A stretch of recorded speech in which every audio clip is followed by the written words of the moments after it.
Can you help? Can you help me? Can you help? Self-Helpless! Can you help? Can you help me? Can you help? Self-Helpless! Can you help?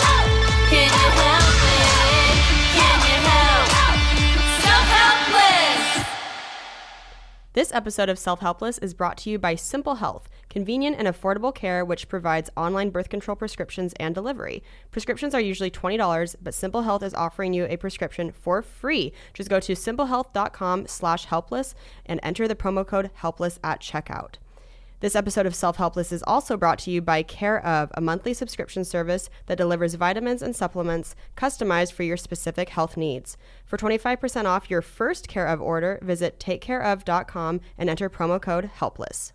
What's up, everyone? Welcome to Self-Helpless. I'm Delaney Fisher. I'm Kelsey Cook. And I'm Taylor Tomlinson. And today we are talking about plant-based nutrition. We have an amazing guest today, Dr. Pamela Fergusson. Whoop, whoop. Pamela is a registered dietitian with a PhD in nutrition with over 15 years of experience. She runs a private practice as a nutritionist in Canada. She has spoken at several international conferences concerning the plant-based prevention of disease. She's worked with organizations like UNICEF. She serves on leadership teams for Dietitians of Canada and Sustainable Food Systems. We are so excited to have her here. Please welcome Dr. Pamela Fergusson to Self-Helpless. Thank you. Thanks for having me. Yeah, we're very excited to just dive on in. But first, do you have a favorite or least favorite quote you'd like to kick this off with?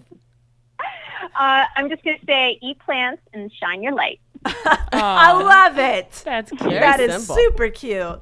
Okay, so we got a Thank lot. you. We have a lot of questions about plant-based nutrition and nutrients and all that good stuff. But before we get into it, would you mind just giving us a little bit of a background on how you got into this area of health and everything like that? What your background is?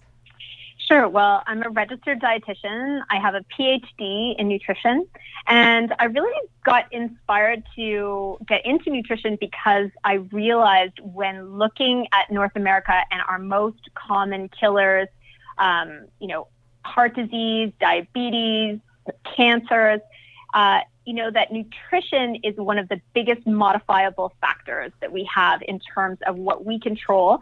We can reduce our risk of these diseases and improve our life so we can live with optimal health as much as possible by improving our nutrition. That's the most important factor that we have control over. And so I just thought, why wait to treat disease when we can try to prevent it? And that's why I got excited about nutrition. And when you look at nutrition, the best quality evidence we have tells us that eating a high fiber diet, and fiber comes from plants, eating lots of fruits and veggies, nuts and seeds, whole grains, pulses, that's the way to go in terms of optimizing your health. So I became really passionate about plants. Awesome. And are you currently on a plant-based diet yourself, and have you always been doing that? Like, what's your kind of personal health background, if you don't mind me asking? Sure. I eat a plant-based diet. I'm also vegan. So I'm vegan for more reasons than just my health. I also care about the animals and about the environment. Okay.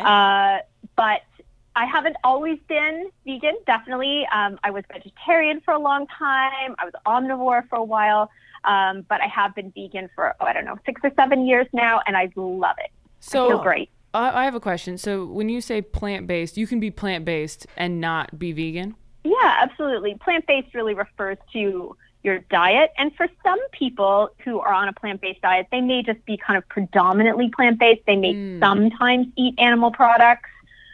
Some people who talk about being plant-based, they're 100% plant-based, but then they may also say wear leather or, go to the zoo or something like that. And as a vegan, I don't believe in using animals for clothing or entertainment or any way of using animals that, doesn't have their consent. So I wouldn't participate in any of that. Gotcha. I'm a new vegan, so I have a lot of questions, especially when it comes to nutrition and everything. But Kelsey, Taylor, do you have any Awesome. Kelsey and Taylor are not vegan or plant based, and I'm sure you guys probably have a lot of more burning questions than I might have. So do you guys want to kick it off, and then we can just get into it? Sure. So I eat meat, maybe more than both. Well, Delaney's vegan now, but Taylor, you don't eat that much meat anymore. I don't right? eat that much meat. Yeah. And then I tried to go back and do the paleo thing for a few weeks to see how I would feel. And, yeah, I go back and forth, but yeah, for the most part, I don't eat a ton of meat, especially after hanging out with Delaney for extended periods of time. You go, I guess I don't really have to. Yeah. But I am more careful about eating too much bread and sugar and gluten and stuff than I think Delaney is. So for me, going vegan sounds really, really hard. And she's like, there are vegan cupcakes. And I'm like, I know, but I can't have those. Right. I wondered if you feel that certain meats are worse than others because people talk about red meat is the worst for you. I've heard that for so many years, but then I've also heard people say chicken is the worst because the way that chickens are raised is so inhumane and it's really dirty, all this stuff. Do you have an opinion on that? Well, let's talk just about our health first, our personal health. WHO has recently come out with warnings about particularly highly processed meats. So there you'd have bacon, salami, deli meats, that kind of thing. So those would be, in terms of your health, the most dangerous meats, and they're definitely not good for our hearts. We've known that for a long time. They also increase our risk of diabetes, but now we also understand that they can be carcinogens. And then next would be red meat, and there we would really be saying that the amount of red meat that you're eating, the more red meat that you eat, the more dangerous for your health. And then after that, any diet that contains a very high level of animal protein can be inflammatory. And certainly if you're eating a lot of animal protein and not eating fruits and vegetables and not eating nuts and seeds and whole grains and lentils and all those wonderful things, then you are missing out on a lot of the benefits of plants in terms of disease prevention. Gotcha. Then the next thing comes when you start considering animal cruelty. And, when you start looking with a wider lens other than just thinking only about your health, when you look at the food system and consider the animals' experience of being raised, and also you think about the impact on the environment, then definitely chickens, egg farming, dairy farming, these are unfortunately very cruel industries, and they are not good for the environment either. Moving in the direction of a plant-based diet, even if you are still an omnivore, but you move toward a plant-based diet, this reduces your impact on the environment, and it also, does reduce the impact of your diet in terms of cruelty to animals as well. Got it. Awesome. And there's a lot of discussion about protein when it comes to a plant-based diet. A lot of people think that you cannot get protein on a plant-based diet or enough of it. And can you just kind of explain where protein comes from and where people get it on a plant-based diet, if it's the same amount, or anything that you want to share about that? I think that myth is starting to go away. I'm gonna call it and say that I think that myth is starting to dissipate. Yeah. We are so fortunate in Canada to have had a change to our food guide in its recent incarnation to now there is a protein group. And yes, animal proteins are in there, meat as well as dairy, but also plant-based proteins like beans and lentils, nuts and seeds. These are wonderful sources of protein. And the guide recommends that people choose plant-based sources of protein more often. So I think people are starting to get the picture that actually plant foods can be very rich in proteins. Mm-hmm. And we're also seeing a real explosion of meat alternatives. A lot of people who are omnivores have, for example, tried a Beyond Burger now. So people are starting good. to understand that you absolutely, it's so good, and that you absolutely can get your protein without consuming animal products. So I think that myth is going away. And the reality is that protein is found in almost all foods. Vegetables, even fruits, all contain some protein, and this adds up throughout your day. And you really, I don't think any of you would have ever found someone who's like hospitalized for a protein deficiency. You know, Right. in Canada, Never heard we of just it. don't really Right. ever see that. Right. But the reality is that only about 5% of Canadians are meeting their fiber requirements. Almost all of us are meeting our protein requirements. Like, it's almost impossible not to meet them as long as you're eating enough calories. But only about 5% of Canadians are meeting their fiber requirements. So I would just encourage everyone who's listening to just like, if there's one thing you take away, just start eating more fiber. And when you eat more fiber, you're going to decrease your risk of disease. You are going to be so much healthier, and you will automatically be eating more plants because plants are our only source of fiber. Yeah. And you poop more. Yay. Yeah. I was going to say, you know, where do you think that like misconception comes from? Because I would love to think that stereotype is going away, but being a new vegan, it's the number one thing people respond with when I tell them that I'm on a plant-based diet is, oh man, you're not going to get enough protein. You better figure that out. And so I would like to think it's diminishing, but I feel like I've been faced with it so frequently that I'm just curious, like, do you have any idea like where that came from or why we believe that or why we've been kind of raised to believe that? Oh, I'm really sad to hear that people are still asking you. I feel like I get asked that less often now, but maybe it's just because I've been vegan for longer. Yeah. But okay, so if it's constant, then I'm sorry and sad to hear that that's the way it is. You know, I'll give you a really honest answer. I think that it comes partly from this kind of strange tie we have in our culture to masculinity and meat. You know, I just think like strength is associated with big muscles, and that people seem to think that you have to eat meat to grow big muscles, and barbecuing big slabs of meat like is seen as manly and providing for the family, and cooking over fire and all this garbage that we totally don't need to buy into this stuff. And as women in particular, we need to really recognize like we do not need to try to compete with them on that level. And we need to also just recognize that compassion is strength, and that we can absolutely meet our needs without needing to be cruel to another being. So I think that we should really examine where this protein thing is coming from. I think it's partly coming from this sort of toxic masculinity thing that is pushed on men and also pushed on women, that we should somehow measure up to this false standard. And then the next thing I think it comes from, unfortunately, is the industry itself targeting through marketing, even targeting children in school, where like, for example, you know, milk is marketed to children in school, and they, you know, are taught that they need to have that glass of milk to grow strong, grow healthy bones and all that stuff. And, you know, we allow that in our schools for the dairy farmers to distribute their materials and things. And I think we need to look at all of that and realize that that's just marketing. And it's actually not nutrition information. It's people trying to sell a product to our children.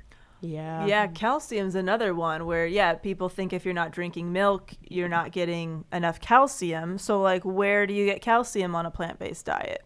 Well, beans and greens are really the answer to so many questions when it comes to nutrition and a plant-based diet. So beans and greens are wonderful sources of calcium. But I do also recommend that people, if you are drinking a plant-based milk, that you look for a fortified plant-based milk. So when you go to buy, say, your soy milk or your almond milk or your cashew milk or whatever milk you enjoy at the supermarket, just flip the package over and make sure that it is a fortified product. And it will contain, if you buy, and most soy milk or any alternative milk in Canada will be fortified. Right. And they're fortified to the same level of calcium that a dairy milk glass contains. So 1 glass of milk, whether it's plant-based or dairy milk, will contain about 1/3 of your calcium requirements for the day. So it's just kind of an easy way to top up your calcium requirements.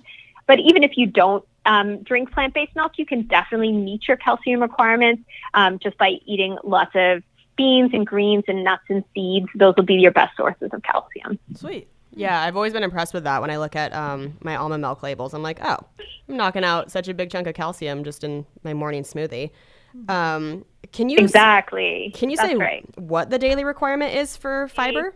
Probably aim for at least 25 grams, and I might be a bit low there, but most people will be lower than that. So maybe start with that as your goal. Okay, that's such a staggering statistic that only 5% of Canadians are meeting that, and I don't even know what it is in That's right. America. But I had another Yeah, question. you know what? It's just as bad in America. Yeah, I'm sure. I had another question about deli meat. So I make myself a wrap every day with like turkey from the deli. It's not, Oscar Mayer brand. It's from Whole Foods or whatever. But does it even matter if it's like something from Whole Foods that seems like it's less processed, or is any deli meat you are getting processed?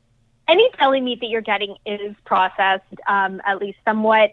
Okay. There are going to be like salts and probably nitrates and things that are added as preservatives.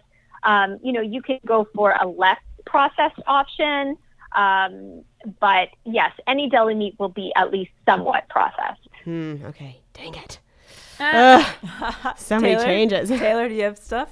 So maybe switch it up. Maybe don't have that sandwich every day. Maybe try and I love like a chickpea salad sandwich or a roasted vegetable sandwich with hummus or something. Maybe do that even just 2 or 3 days of the week. Try switch it up so that you aren't giving yourself that processed meat every single day.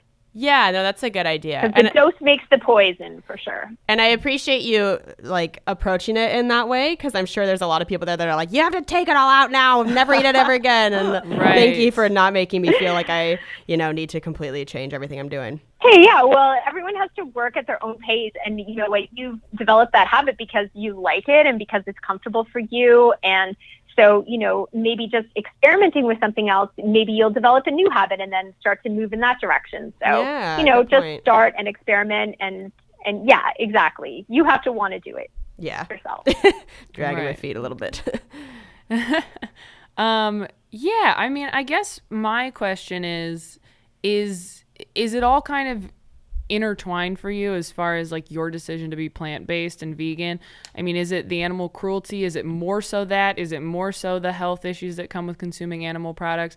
I feel like there's so much conflicting information that you read about whether or not animal products are healthy for you. I feel like I buy more into the meat thing and meat not being good for you than the thing that I get stuck on is eggs. And I feel like there are so many different sources that are no, eggs are actually great for you. And then the next day they're like, eggs are the worst thing you could possibly do. And whenever I have tried to go vegan or vegetarian, eggs has always been the one thing that I have a real problem cutting out completely. Well, I think, this is a common experience. It often is one food, maybe it's cheese for a lot of people, or it's eggs that people have difficulty giving up. What I would say about that is that for me, yes, I am motivated by health in terms of eating a plant-based diet, but I'm going to be just 100% honest that the evidence that we have, in my opinion, shows that a predominantly plant-based diet is the healthiest for us. Is there a big difference in terms of your health between being say 80 or 90% plant-based versus being 100% plant-based? I think that it's kind of diminishing returns when you get up to being that. And when I say plant-based, I'm meaning actual, not vegan cupcakes, I'm meaning actual plants. Right? So that's the picture in terms of your health. When it comes to the environment, I also think that eating a predominantly plant-based diet absolutely will reduce your impact in terms of your water footprint, your greenhouse gas emissions of your diet. So there's no doubt that a plant-based diet is healthier for the environment as well. Could you be mostly plant-based and that's still pretty good for the environment? Yes. When it comes to animal cruelty, for me, there's just really no wiggle room there. Now that the way that I see animals and the agricultural industry, I really just don't want that in my body, and I really don't want my money going to support it at all. So I want nothing to do with it. But, when it comes to eggs, I agree. There is conflicting evidence on the health of eggs. I think it's always going to be conflicting whenever you look at a single ingredient food. And you really need to look at someone's overall diet, what they're eating overall, how often they eat eggs, all that kind of thing in terms of evaluating their diet. But when it comes to the actual life experience of a hen that is raised to lay eggs, that is a miserable life. And there's no getting around that. Even free range or organic, those things really offer very little protections. And we're talking about hens that live in incredibly cramped conditions, mostly having just a little bit more than a sheet of paper space allocated to them, often not getting any access to the outdoors for their entire lives, and just living really uncomfortable lives, and then being slaughtered in the end for meat anyway. So there's no getting around the fact that the egg industry is a cruel industry. And so for me, that's the thing that makes me be 100% vegan is the animals. For my health and for the environment, I think I could be like 85, 90%, and that would be okay. But for the animals, I just want nothing to do with it. I was just going to ask, is there something in particular, like a documentary you watched or something you read that really cemented that belief for you and that, ideology that you were not going to keep supporting that? I think it really was a gradual thing. I probably went plant-based originally for kind of a mix of reasons. And I sort of was like, I'm going to go plant-based for a month and see how I feel and that kind of thing. And as I was doing that, I started exploring more like videos online about the agricultural industry. I started watching more documentaries. Absolutely. If you are interested in seeing some movies about animal cruelty, Dominion is one that you can watch online that are Earthlings, that absolutely will show you what the experience at a slaughterhouse is, that kind of thing. I really did want to, and I come from an agricultural background, actually. My family is a farming family, so I have seen a lot of these things, and I wanted to really explore these things in depth and look at things fairly. And in the end, I came to the conclusion that this industry is a cruel industry and not something I want to support. Even when people are very well intended, I am in no way vilifying farmers or anything like that. But when you start looking, and I really encourage you to take the time to, like, if you love eggs, but you're feeling a little unsure about the experience of a hen's life, I encourage you to start exploring what that experience is like. Really find out what the experience is like, and then make a decision whether that's something that you want to contribute to or not. This episode of Self-Helpless is brought to you by Simple Health. You guys, do you want to go to the doctor's office? Do you want to go to a waiting room? Do you want to wait in a pharmacy line? No. Nobody wants to do any of that, okay? So Simple Health, this is how you're going to get out of doing any of those garbage things. They give you access to a doctor. Insurance status or cost should never prevent women from getting birth control. Simple Health helps cut those barriers down for all women.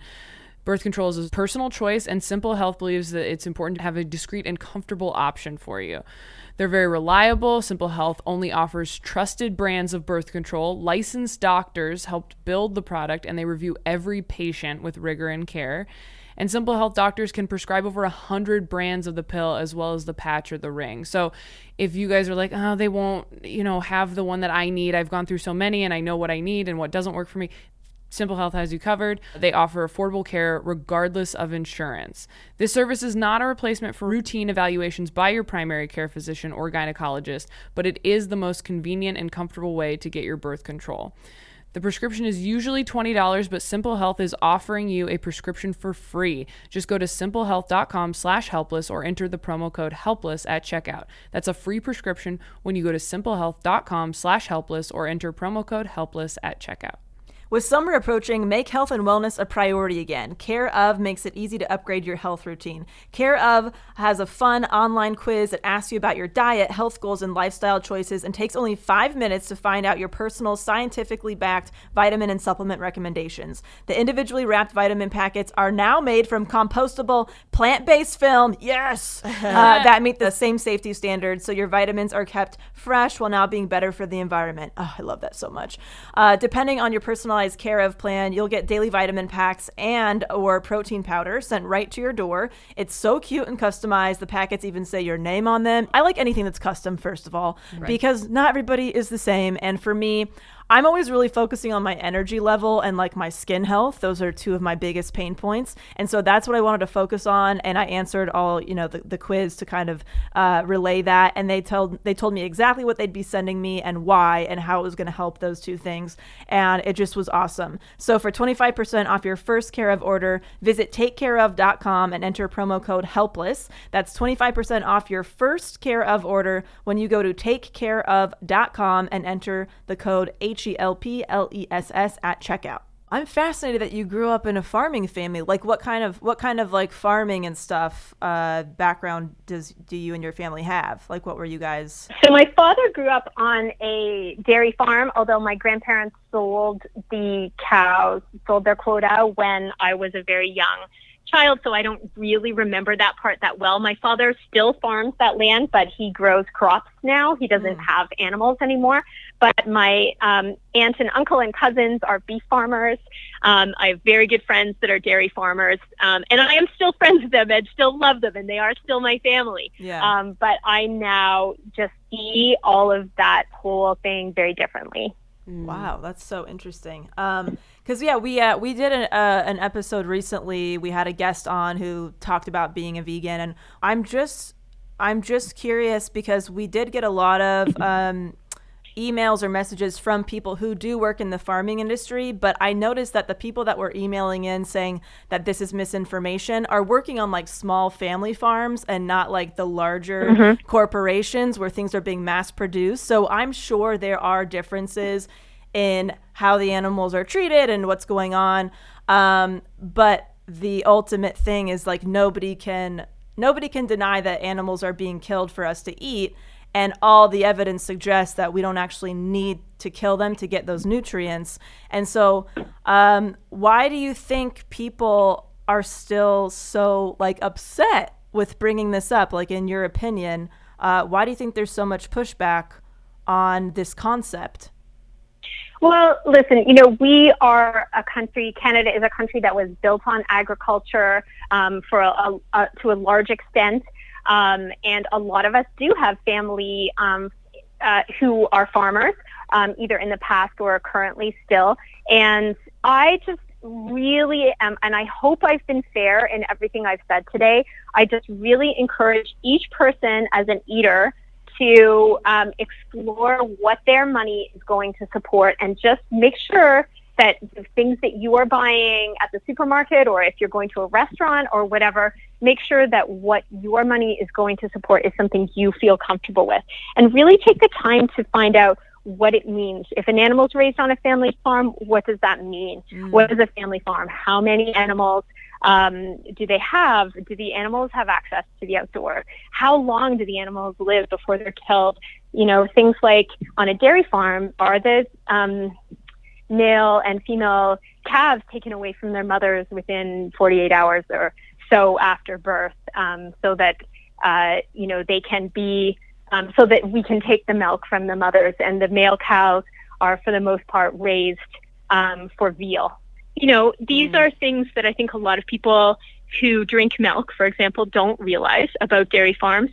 And if you find all of that out and you know what the experience of a cow's life is like on a dairy farm, and you still feel comfortable and that's something that you want to support, then at least you're making an informed decision about what your money is going to support. And to any farmer who's listening, these are decisions you have to make about the business that you're running. And I, respect you as a person, but I think that every person should understand what's involved in producing the food that they are paying for. Yeah.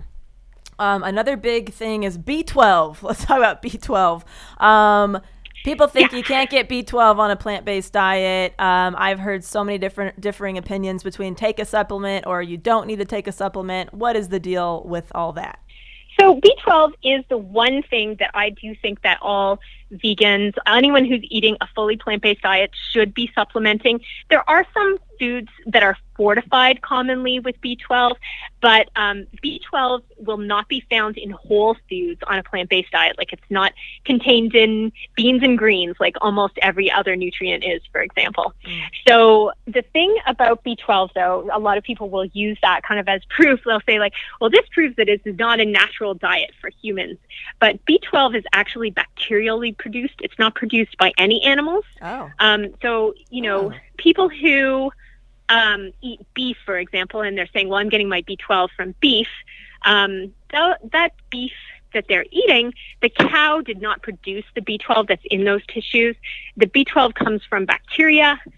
So either the cows are getting that bacteria just from eating grains that are, not triple washed or whatever, like our vegetables are. And so there's bacteria in their environment. Or very commonly, actually, farmers will supplement their cattle with minerals, including B12, and then those B12, that B12 is just stored in the animal's tissues. And so that's, cows don't produce B12 either. No mammal produces B12. We don't produce it, and neither do cows. So everyone who is getting B12 is getting it from bacteria. So you can either take a supplement directly, which is bacterially produced, or you can, get that through an animal that has stored it in their tissues. But B12 is always produced by bacteria. I had no freaking clue. Yeah, that's so interesting. That's fascinating. Because that's another one that comes up. Protein and B12, that's like when people find out I'm vegan, sure. They're so worried I'm just going to crumple into a pile of dust. And so, kind of like going back to the evidence and the stats and everything that we have now regarding a plant-based diet, can you kind of speak a little bit about like heart disease and diabetes and these things? Like, are they reversible? Can they be prevented? And like, how do we know that? What kind of studies and research are out there for people to kind of go check out? Yeah, so in terms of reversing things like heart disease or diabetes on a plant-based diet, that is absolutely possible. But now we're talking about, I kind of don't like this word, but it's sort of a shorthand. People will understand what I mean. Now we're talking about a very clean plant-based diet, right? If you're going to reverse disease. But it is possible if you look at the work of Dr. Caldwell Esselstyn, and that's for heart disease. And if you look at the work of Dr. Neil Bernard, that's for diabetes, you will see reversal of these conditions with a plant-based diet. If you watch the documentary Forks Over Knives on Netflix, it will show you some of this research evidence. So you can definitely see reversal, but now we're talking about somebody who is eating, a very, very healthy version of a plant-based diet. And then there's also prevention. So in prevention, there we're talking more like someone who's kind of following the 80-20 rule, like eating healthy 80% of the time, maybe with some vegan brownies and that kind of thing thrown in sometimes. And in that case, we do have good epidemiological evidence from really all the major studies that have been done. Epic Oxford study is a good one to look at. The Adventist Health study and Haines data, even our just national nutrition surveys in Canada, we will always see that a diet high in fruits and vegetables, a diet that is high in fiber, a diet high in whole grains, lentils, beans, these are always the diets associated with greater longevity and less obesity, less heart disease, less diabetes, less cancer. Awesome. And so one more thing, I'm kind of like a junk food vegan right now, which I'm trying to and go more plant-based with everything, but I'm all into the hot dogs and burgers and pizzas and like I realize that's not super healthy. Is a kind of junk food vegan diet or a junk food non-vegan diet, are they kind of equivalent, or still being like a junk food vegan a little bit better for my health?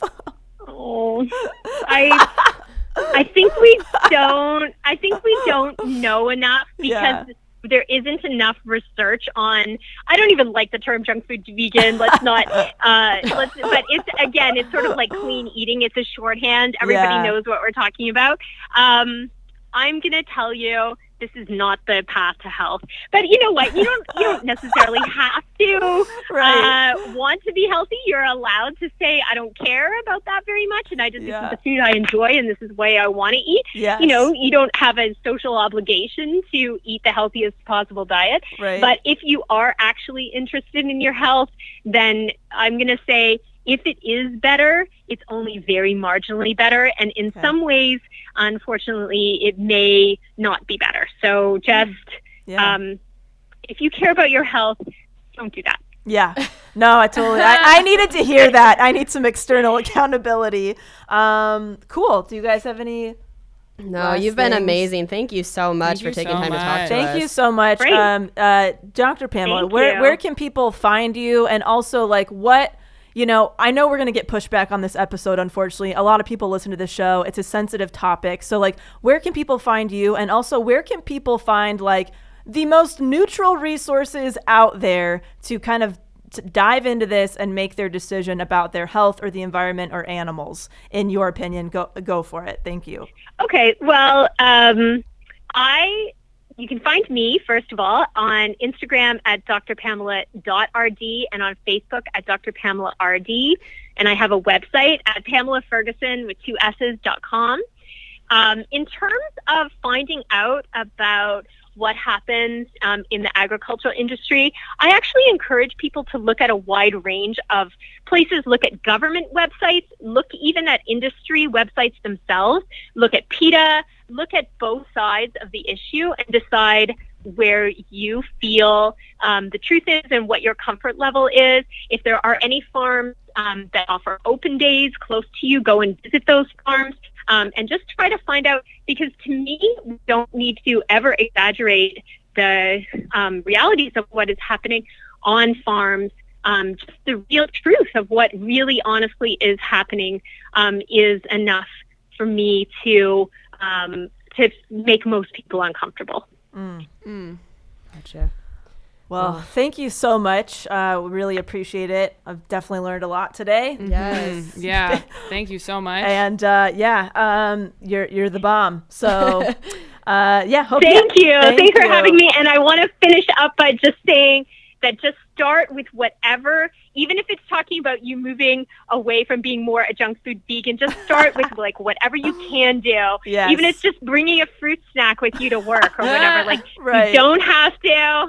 Yeah. Right? You don't have to do everything all at once. Do what you can do. For anyone who's listening who really thinks that they can't eat a plant-based diet, like start with just some hummus and veggies. Everybody likes that. Like, just start with what you can do. Totally. I'm about 50-50 right now, so I think I can swing the other way. I'll inch closer to it. Yeah.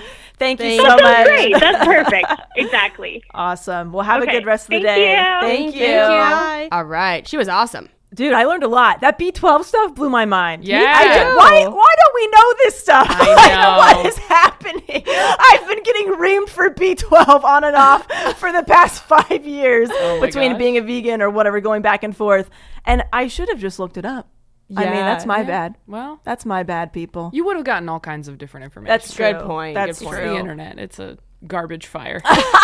Yes. we So had a very pro true. on- Wow. I think it's fascinating that she grew up in a farming family, or agriculture family, and then was not raised plant-based or vegan, and then made that decision. And she kind of talked about kind of easing into it, right? She was an omnivore, then she kind of went vegetarian, then she went plant-based.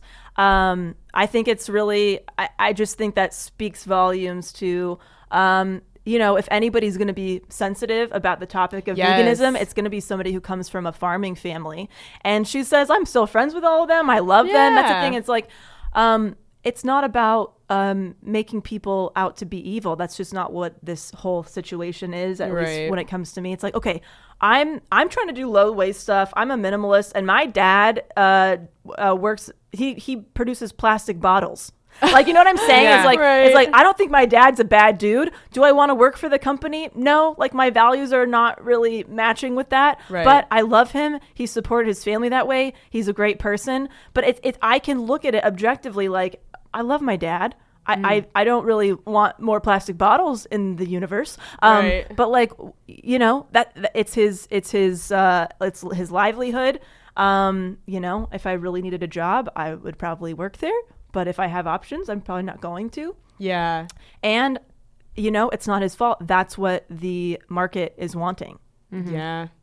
Anytime that he's ever tried to go like more eco-friendly with packaging or something, they have issues with like the labels not staying on properly or the ink not staying on. It's like, so the plastic bottles are still in high demand, but he's like, look, as soon as people want to buy the other stuff, I'm switching to that because that's how business works.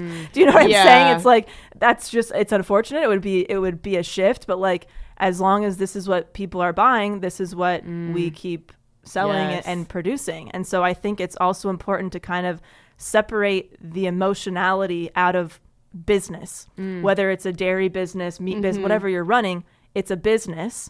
And yes, it's unfortunate when businesses have to change or fail, but there are other options and alternatives, and you Yeah. can start growing or selling the things that people want. Did you see the new Queer Eye, by the way? They had a farmer on that was talking about like the decline, and they have to sell the cows because people are not really buying dairy anymore, and they're wow. all the plant alternatives are, and he's turning his farm into like a more like pumpkin patch type of event place where people can come and eat and pet the animals and all that stuff. And Yeah. it's like, okay, like yeah, it changed, happening. it Yeah. changed, but it's like I have a hard time with saying that, you know, as a business, you're a victim in a way. I don't really agree with that point of view. Do I think my dad is a victim if people wanted to stop buying plastic bottles? No, I think he runs a business and he has to shift. Right. Yeah. And so when it's like, oh, poor dairy farmers, I understand because that's hard to shift that way. But I don't think they're the real victims. So I kind of wanted to say that. I think it's interesting that I didn't even know before we booked her that she grew up in that I industry. know, that's interesting. Yeah. Yeah. How did you guys feel about everything? I mean, we're coming at it from a very different place than you are. Yeah, I yeah, think yeah. You are much more invested in this topic. Totally. And we're kind of more like curious. Yeah. I would Bi say. curious. Oh Lord. Yeah. Oh, with the But dad no, I jokes. mean, the more we talk about it, the more Yeah. I get it. Yeah. I really do. Yeah. It's just, you know, it's figuring out what you as a person are able to do. And it's certainly Totally. encouraged me to eat less meat. And I've been doing that the last Yeah. few years. And Same. again, it depends when you're traveling. Like, Sure.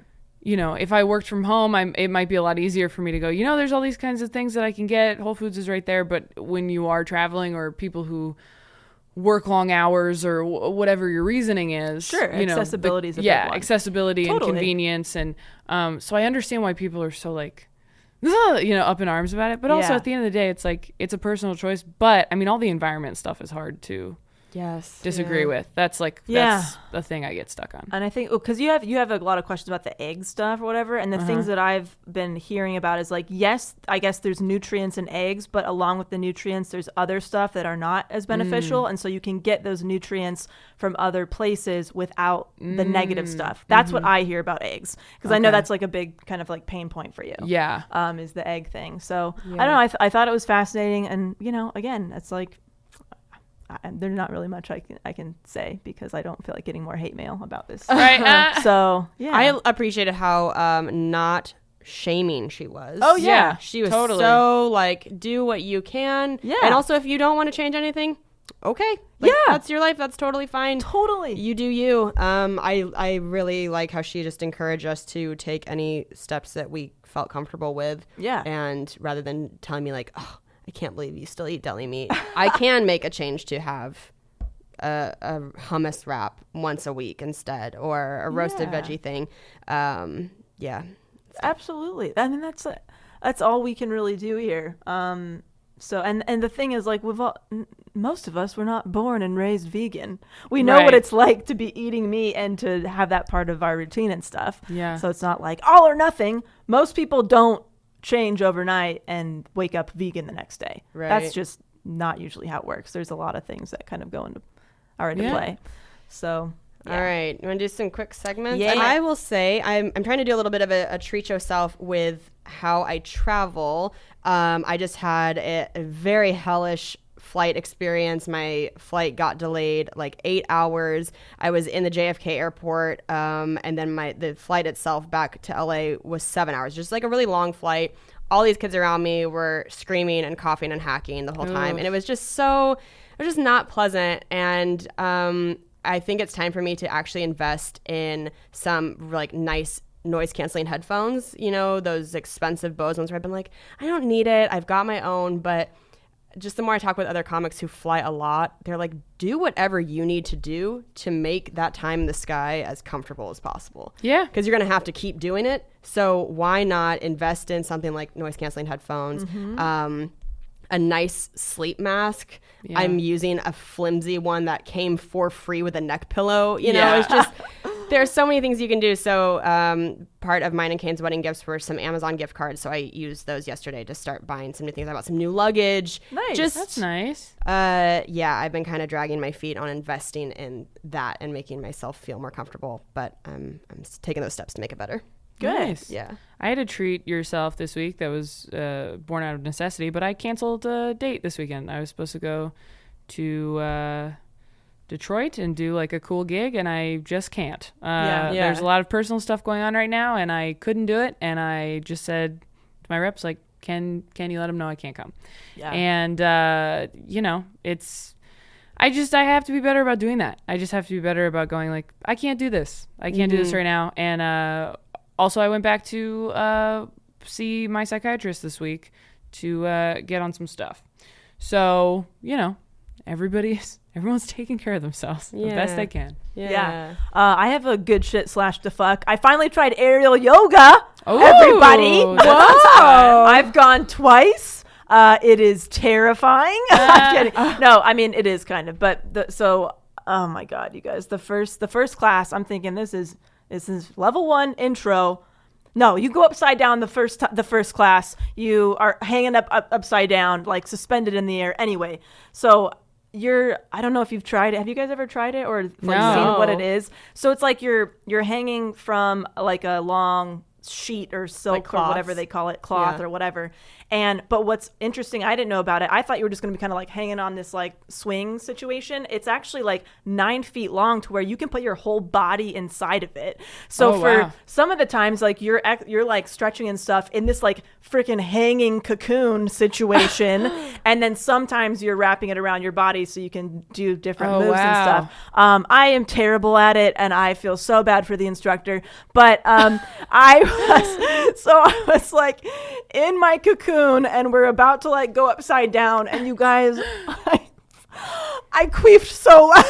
Oh my God. Very on brand. I am like queefing upside down in this cocoon suspended from the ceiling and the instructor is like trying to like help me like get into the right spot, but While I'm like holding her breath.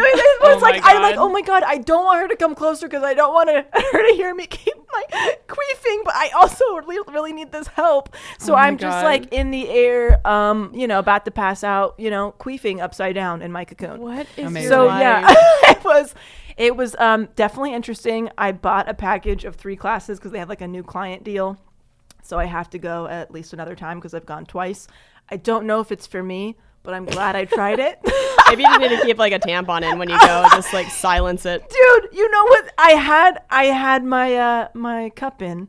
So okay, this is what I think is the issue because I was so scared because it's freaking scary being suspended from the ceiling and going upside down when your body's not used to being upside down, hanging out. And so, when you get scared and you just kind of get a little moist, that happens to you guys, right?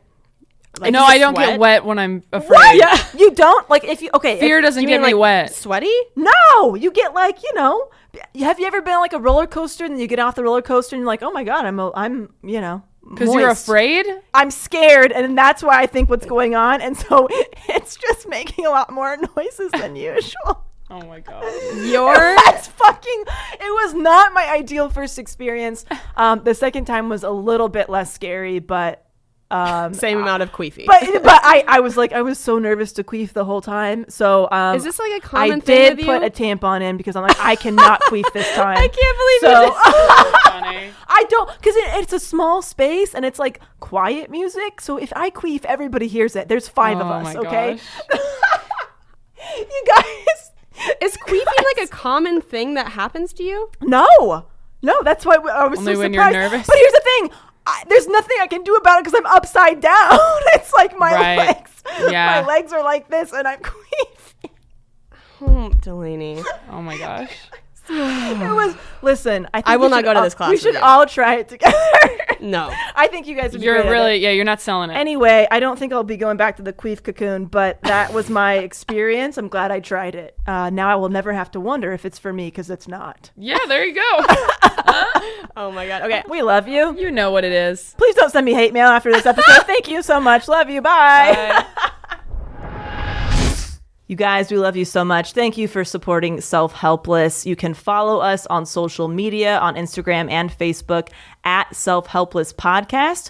And you can visit selfhelplesspodcast.com for all things Self-Helpless. Learn about Patreon and how to sign up. Our merch is there. Information about our Facebook group and how to join. All the episodes you can listen to are on there, a little bit about the show. Our individual sites are linked there, and our contact information, email, and P.O. box if you want to send us some love letters.